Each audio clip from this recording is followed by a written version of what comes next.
Hello and welcome to a new video. In the last video, we talked about Linux and why it's important and why software developer needs to learn how to use it. But what if you are using Mac or Windows and you do want to replace it? Or let's say you are confused which distribution that you should use for Linux. In this video, we will give you methods that can help you to run Linux on your computer without even installing it. But before we start, you need to have a Linux ISO file or Linux operating system on your computer or on CD or DVD. We're gonna show you in this video how to download famous operating system called Ubuntu, which is a Linux distribution, and how to run this Linux distribution on a USB drive or on VirtualBox, or even how to try it from CD drive. We will show you now how to download Ubuntu from the internet. Open Google website, write Ubuntu, open the Ubuntu website, and then go for download. There is Ubuntu desktop, there is LTS. Choose it and wait for the download to finish. Whenever the download is finished, you need to install another application called Rufus. So you need to write Rufus, open the website, download the application, depend on what operating system that you have, and then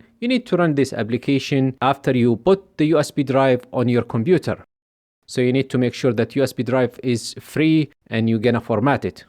Now we make sure that the USB drive is already there. We need to select disk or ISO image, and then we need to select the ISO file that we downloaded from Ubuntu website, and then we need to start the process. Now the application will format the USB drive, so make sure there is no file on this USB drive. Wait until the process finished.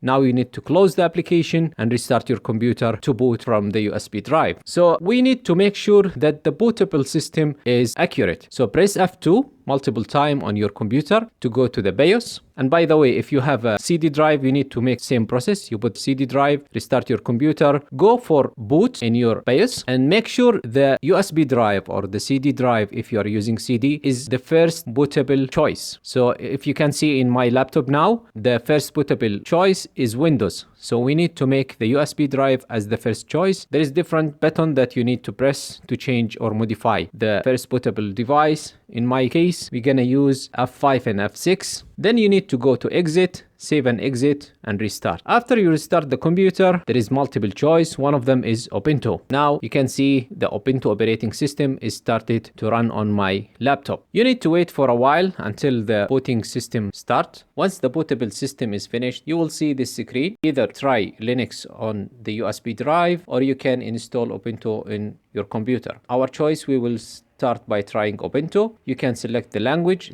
There is many choices as we can see. Now we select the language as English, and then we try Ubuntu. It will take again some time. Then you can see now that we have the main screen of the Ubuntu, access for the files, you have the internet, you have the Bluetooth, and you can open the browser and surf the internet after you connect to the Wi-Fi. So you can go for Wi-Fi and connect which kind of network that you have and connect this internet to this system, and then you can open the internet as normal. So this was the first way to run Ubuntu on your computer without installing it, by trying Ubuntu on the USB drive or on your CD. As you can see here, there is all the folders of Ubuntu, and there is a shortcut to install Ubuntu on your computer or laptop. You can open it to install Ubuntu on your laptop if you decided to choose Linux or Ubuntu as your operating system. You need to select the language, select the Wi-Fi, and as you can see, there is normal installation. It will give you the full privilege, or there is minimal installation. It will give you only web browsing and basic utilities if you decided to use like a lightweight Linux or Ubuntu. Now we're gonna quit this application, and we will show you in the next step how to use Ubuntu on VirtualBox. So the first step that we need to do is to download VirtualBox. So you need to open your web browser and search for VirtualBox. You can see the first website is Oracle VirtualBox. You open this website. Now we can go to downloads. You can see there is many type of hosts. If you are using Windows, you need to download the Windows version. So we're gonna select Windows host and wait for the download to finish. Once the download is finished, you need to find the other operating system ISO file. So let's say if you want to try Ubuntu, which is a Linux distribution, you need to find this distribution over the internet and download it. Now we can run the VirtualBox and just follow the normal steps. Keep all the configuration as default and just go for install now. Now we will open the VirtualBox after we already install it. You can see this is the main screen and we have different buttons that we can choose. To make a new VirtualBox, we need to go to the button called New and press on it. Now we need to name the virtual machine that we are going to make. So we're gonna name it Ubuntu because we're gonna make Ubuntu operating system. You can see the default type is Linux and the version is Ubuntu 64. So if you wanna try another type of Ubuntu, you need to choose the Ubuntu version that you downloaded from the internet. As you can see, we have different type of operating systems such as Microsoft Windows, Mac, etc. And for Linux also we have different type like Red Hat and others. Now we go for next. Now you need to select the memory size. We're gonna make it up to 4 gig or 5 gig, depend on what size of RAM that you have in your current computer. Now we go for next. Now you can see the hard drive for this virtualization. We're gonna keep it as default and go for create. Also for this one, we're gonna keep it as default VirtualBox disk image and we go for next. Same for the storage on physical hard drive, it's gonna be dynamically allocated. The size of this image gonna be increased depend on what kind of application that you have in your operating system. So we're gonna keep it as default and go for next. Now the application asks you where to put this virtual machine. We're gonna keep it on the same file on our computer. You can change wherever you want to put it, and you also can change how much size this virtualization can take from your hard drive. We're gonna increase it up to 20 gig and go for create. Now the VirtualBox is almost ready. You can see this is the general specification of the machine that can run the VirtualBox, and we can modify it by going for setting. We're gonna keep most of the setting as the same. So now we're gonna go for advanced and we're gonna enable the shared clipboard and drag and drop, and we're gonna choose bi-directional. For processor also we're gonna change it to 4 processors, so we're gonna maximize the performance of this operating system. And now we go for storage. In storage here you can see there is empty, so we're gonna select the ISO file here and add it for this virtualization. We're gonna go for choose disk file,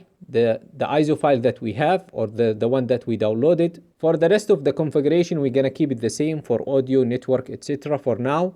Now we're gonna press on OK. Now you can start or run the virtual machine that we created. Now we need to wait until the booting system is finished. So it will take a few minutes until this process will finish. And once you have this screen, now you can try Ubuntu operating system on your computer, or you can install it on the virtual machine. So as you can see, we have try Ubuntu or install Ubuntu, and we have different type of languages, so you can select the language that you need. We're gonna keep it English and we're gonna go for install Ubuntu. We're gonna keep the English US and continue. Now we can choose between normal installation, it's a full operating system, or minimal installation if you want to try a light version of Ubuntu. In our case, we're gonna keep it for normal. If you want to have the full installation, you keep the download, update and install third-party software for graphic and hardware. This will give you a full update and drivers, etc. And then you press continue. We're gonna keep erase disk and install Ubuntu as we are installing a real operating system on a real computer. And press install now. Choose continue. Now you can select the clock in which area that you are living at and continue. Now you need to add your name or the username, and you need also to add password, and don't forget this password because you're gonna need it later on, and continue for installing. Now you need to wait until the installation process is finished, then you can use the Linux operating system. This is gonna take some time, so you need to wait until the operating system is fully installed. And once it's done, you will see the screen tells you that installation is complete and you can restart the computer now. So just press restart now. All what you need now is just to press enter to enter the Ubuntu operating system. Once the installation is finished, and now you can see this is the main screen, enter the password that you used before and log in. As we can see now, we have the main screen of Ubuntu, and this is a quick description of how to use Ubuntu or how to log into your accounts in general. You just press done. And this is the main screen. As you can see, you have access to the internet. This is the application that we have now on the computer. You can even open the terminal and try it. This was a quick review of VirtualBox and how to use it on Windows. As I said before, you can use VirtualBox in different operating system and you can run different operating system at the same time in VirtualBox.